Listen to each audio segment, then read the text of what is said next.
Let's begin with a truth that many of us, deep down, already know but rarely acknowledge. The feeling of being trapped is not a physical state. It is not the walls around us, nor the circumstances we find ourselves in.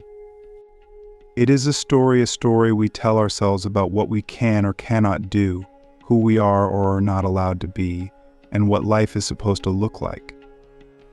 There is no greater prison than the one we construct within our own minds, and no greater freedom than the realization that this prison is, in fact, unlocked. Socrates, the father of Western philosophy, understood this better than anyone. His relentless questioning of assumptions wasn't just a method of debate, it was a method of living. Socrates believed that the key to liberation wasn't to chase after external solutions, but to confront the beliefs that govern our lives. And here's the thing, most of us are terrified of doing this. Why? Because it forces us to face the unsettling truth that we are often complicit in our own sense of entrapment. That's a hard pill to swallow, isn't it? But it's also the most liberating realization you'll ever have. So let me ask you, what are you trapped by? Is it your job? Your relationships? Your past? Your own expectations? Whatever it is, I want you to hold it in your mind as we go forward. Because Socrates' one question, the question we'll explore together, has the power to dismantle any illusion of entrapment and set you free in a way that no external change ever could. The question is this: what is the good life? At first glance, it seems almost absurdly simple. But stop for a moment and really consider it. What is the good life? Not what other people think it is, not what society has told you it should be, but what it actually means to you. This question isn't about finding an answer, it's about examining the assumptions that shape your life. And here lies the genius of Socrates. He knew that if you could uncover the hidden beliefs driving your choices, you could rewrite the story of your own existence. Click subscribe to this channel to get more profound insights. Think about how most of us live. We wake up, go to work, come home, and distract ourselves with entertainment or social media. We're constantly running, constantly busy, but rarely do we stop to ask why we're doing what we're doing. Why do we chase after promotions or relationships or status symbols? Why do we feel anxious when we don't measure up to certain standards? Why does life feel like a series of obligations rather than an expression of freedom? These are the questions we avoid because they threaten to unravel the narrative we've built around ourselves. But isn't that exactly what needs to happen? If the narrative is what's trapping us, shouldn't we want to see it for what it is? Here's the uncomfortable truth: most of us are stuck in a trap of our own making because we've never questioned the values we inherited. We believe that success looks a certain way, that happiness comes from achieving certain milestones, that we need to be liked or admired or productive to be worthy. But whose values are these? Are they truly yours? Or have they been handed down to you by your family, your culture, your peers? And if they're not yours, why are you living by them? Socrates famously said, "The unexamined life is not worth living." It's a bold statement, but what he meant is that without examining our beliefs, we're not truly living, we're just going through the motions, following a script we didn't write. And when life feels like a trap, it's often because that script is no longer serving us. Let's break this down. Imagine you feel trapped in your job. You hate it. But you stay because you believe you need the money, or because you've invested so much time into your career, or because you're afraid of what people will think if you walk away. Now ask yourself, what is the good life? Does it involve staying in a situation that drains you just to maintain an image or meet someone else's expectations? Or does it involve taking a risk, even if it means facing uncertainty? This isn't about making a specific choice, it's about seeing the assumptions behind your choices. The assumption that security is more important than fulfillment. The assumption that others' opinions define your worth.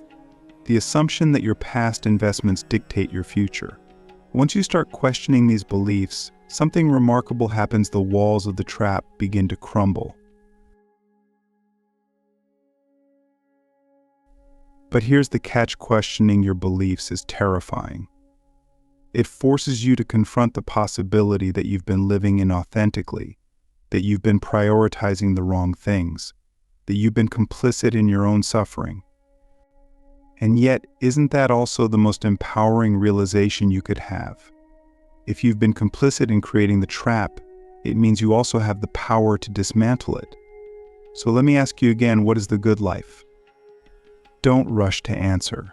Instead, notice the discomfort that arises when you consider the question. What are you afraid of losing if you start living according to your own definition of the good life? Your status? Your relationships?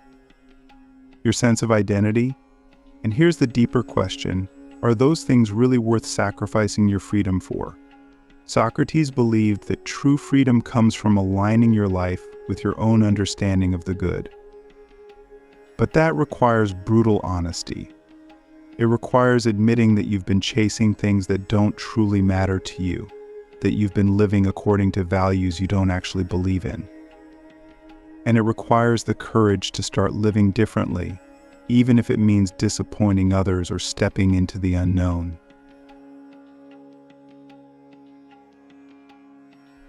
The good life isn't about achieving some external ideal. It's about living in harmony with your own values. But to do that, you first have to know what your values are. And this is where most of us get stuck. We think we know what we want, but often our desires are shaped by what we've been told we should want. We think we're pursuing happiness, but really we're just trying to avoid disapproval or insecurity. Here's a radical idea. What if you stopped trying to escape the feeling of being trapped and started examining it instead? What if, instead of running from discomfort, you used it as a guide? Because the truth is, the things that make you feel trapped are often the things that reveal your deepest values.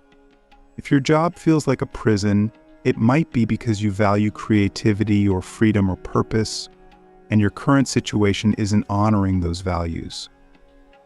If a relationship feels suffocating, it might be because you value independence or authenticity, and you're not living in alignment with those values.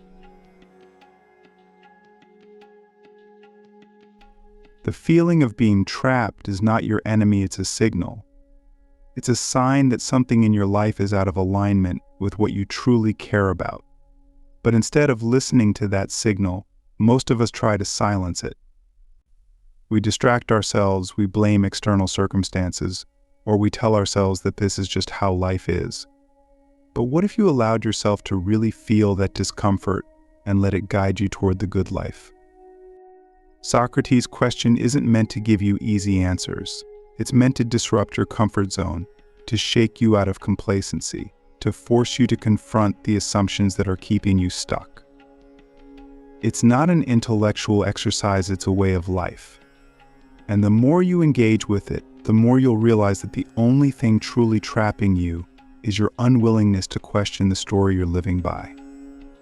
So let me leave you with this. If you were free to define the good life on your own terms, without fear of judgment or failure, what would it look like? And what's stopping you from living that way right now?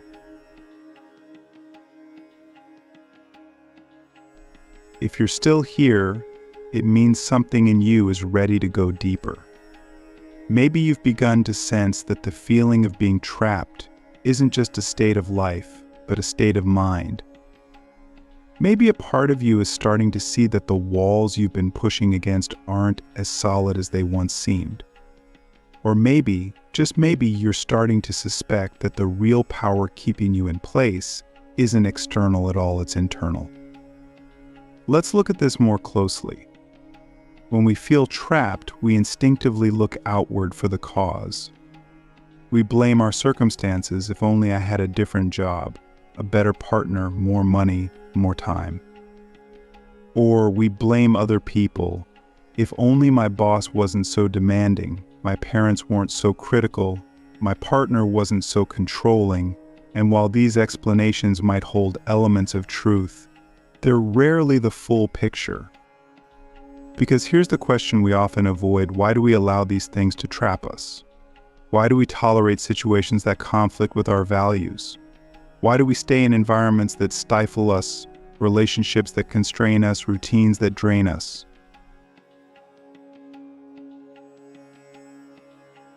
Think about it.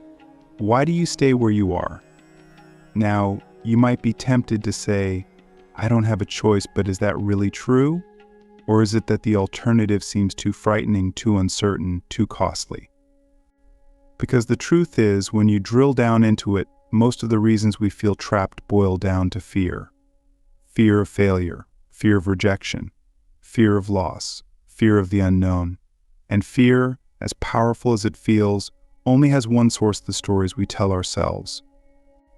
This is what Socrates understood so profoundly. He knew that the feeling of being trapped doesn't come from external circumstances, it comes from the beliefs we attach to those circumstances. If you believe that leaving your job would make you a failure, you'll feel trapped in your job. If you believe that ending a toxic relationship would mean you're unlovable, you'll feel trapped in that relationship. If you believe that stepping into the unknown is too dangerous, you'll cling to the known even if it's suffocating you. But here's the paradox: the stories we tell ourselves to avoid discomfort are the very stories that keep us trapped. We think we're protecting ourselves, but in reality, we're building the walls of our own prison. So let's ask the hard question: what story is keeping you trapped? You might say, I can't leave because I'll lose everything I've worked for, or I can't upset my family because they'll never forgive me. Or I can't start over because I'm too old, too inexperienced, too broken. Whatever your story is, I want you to look at it closely. Where did it come from? Did you choose it consciously, or did you inherit it from someone else? And most importantly, is it true? This is where Socrates' genius comes into play. His method wasn't about telling people what to believe, it was about helping them see the contradictions in their own beliefs.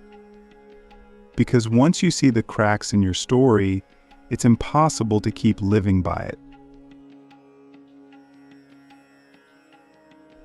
And here's the thing: most of the stories we live by are riddled with contradictions.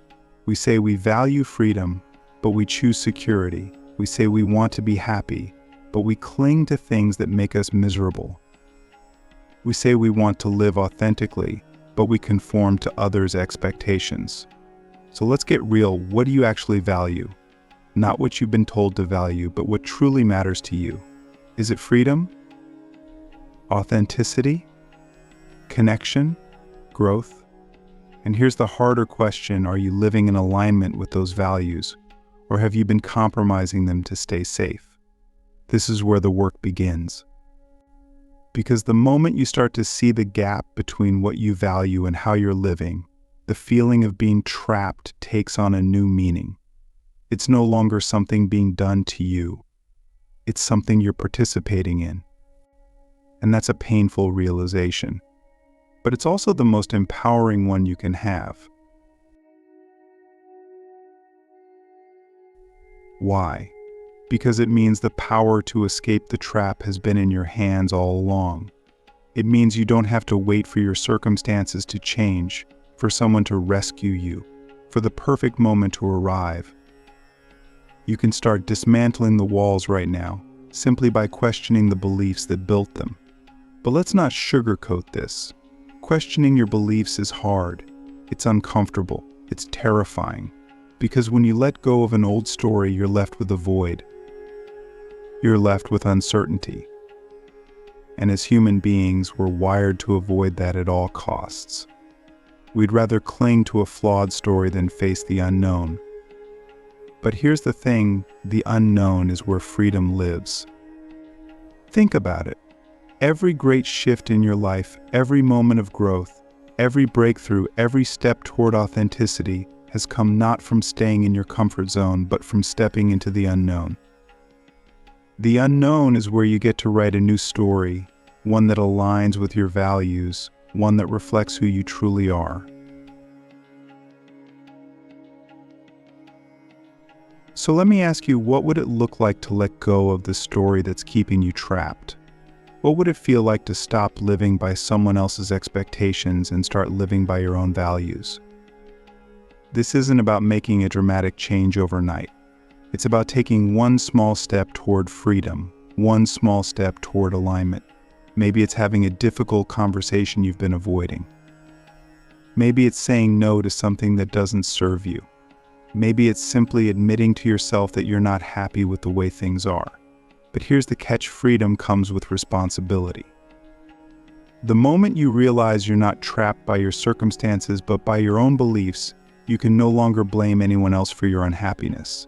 You have to take ownership of your life, your choices, your values. And that's not easy, but it's the price of freedom. Socrates once said, "Know thyself." It's a simple phrase, but it contains the essence of his philosophy. Because to know yourself is to know your values, your fears, your desires, your contradictions. And to know yourself is to see the ways in which you've been complicit in your own entrapment. So let me leave you with this: what would it mean to truly know yourself? Not the version of yourself you show to the world, not the version you think you're supposed to be, but the raw, unfiltered truth of who you are. And once you know that truth, are you willing to live by it, even if it means stepping into the unknown? Let's take this further, because now we're entering the heart of the matter. If you've stayed with me until now, it means you're starting to see the outlines of your prison. You're beginning to understand that the feeling of being trapped doesn't come from the world outside you, but from the beliefs and stories you hold inside. And perhaps you're beginning to see the cracks in those stories, the places where they no longer hold up under scrutiny. But now comes the hardest part: what do you do with that realization? This is where most people falter. It's one thing to see the prison walls. It's another thing entirely to walk through the door. And here's why freedom, as exhilarating as it sounds, is deeply uncomfortable. To be free means to take responsibility for your choices, to face uncertainty head-on, and to let go of the familiar, even if the familiar is painful. Think about it: how many times have you chosen to stay in a situation because it was easier than leaving? How many times have you told yourself, this is just how life is, because the alternative, stepping into the unknown, was too frightening? How many times have you sacrificed your values, your dreams, your authenticity, just to avoid conflict or discomfort? We do this all the time, don't we? We trade freedom for security, authenticity for approval, growth for comfort, and then we wonder why we feel trapped. But the truth is, every time we make one of these trades, we reinforce the walls of the prison. Socrates understood this better than anyone. He knew that the key to freedom wasn't external change, but internal transformation. And that transformation begins with a single, radical realization: you always have a choice. Now, I know what you're thinking, but I don't have a choice. I have bills to pay. I have responsibilities. I can't just walk away from my life. And to some extent, that's true. There are constraints in life, real, tangible constraints. But here's the deeper truth: even within those constraints, you have choices. You may not be able to change your circumstances overnight, but you can always choose how you respond to them. You can always choose what you prioritize, what you value, what you're willing to tolerate, and what you're not. Let me give you an example. Imagine you're stuck in a job you hate. You feel trapped because you need the paycheck, because you've invested years in this career, because you're afraid of starting over. But what if you looked at it differently? What if you ask, what can I choose in this situation? Maybe you can't quit immediately, but you can choose to start saving money for a transition. You can choose to explore other career paths. You can choose to set boundaries at work, or to approach your tasks with a different mindset. The point is, even in the most limiting circumstances, you have some degree of freedom. And the more you exercise that freedom, the more the walls of the trap begin to dissolve. But let's go deeper, because this isn't just about practical choices, it's about the way you see yourself and your life. Most of us live as though we're victims of our circumstances. We say, I can't do this because of that, or I have to do this because of them. But what if you flipped the script? What if, instead of seeing yourself as a victim of life, you saw yourself as its author? What if you stopped asking, what's holding me back, and started asking, what am I willing to let go of to be free? This is the essence of Socrates' philosophy. He believed that freedom isn't something the world gives you, it's something you claim by taking responsibility for your life. And that responsibility begins with your choices. Here's a hard question: what choices are you avoiding because they scare you? Maybe it's the choice to leave a toxic relationship, even though you're afraid of being alone. Maybe it's the choice to pursue a dream, even though you fear failure. Maybe it's the choice to speak your truth, even though it might upset the people around you. Whatever it is, I want you to sit with this. The feeling of being trapped often comes not from a lack of options, but from a refusal to make the tough choices. But why do we avoid these choices? Why do we cling to situations that make us miserable? The answer, once again, comes down to fear. Fear of loss, fear of judgment, fear of the unknown. And here's the ironic thing: the fear of freedom is often greater than the fear of the trap. Because freedom requires us to let go of the familiar, to face uncertainty, to take full responsibility for our lives. Let's get brutally honest for a moment. What are you afraid of losing if you choose freedom? Is it the approval of others? The comfort of routine? The illusion of security? And here's the deeper question: are those things worth sacrificing your freedom for? Socrates would argue that they're not. He believed that the good life, the life worth living, is one lived in alignment with your values, your truth, your deepest sense of purpose. And that kind of life requires courage. It requires the willingness to let go of what no longer serves you, even if it's terrifying. But here's the paradox: the very things we're afraid of losing are often the things that are keeping us trapped. We cling to relationships, jobs, identities, and routines because they feel safe, but in doing so, we sacrifice our freedom.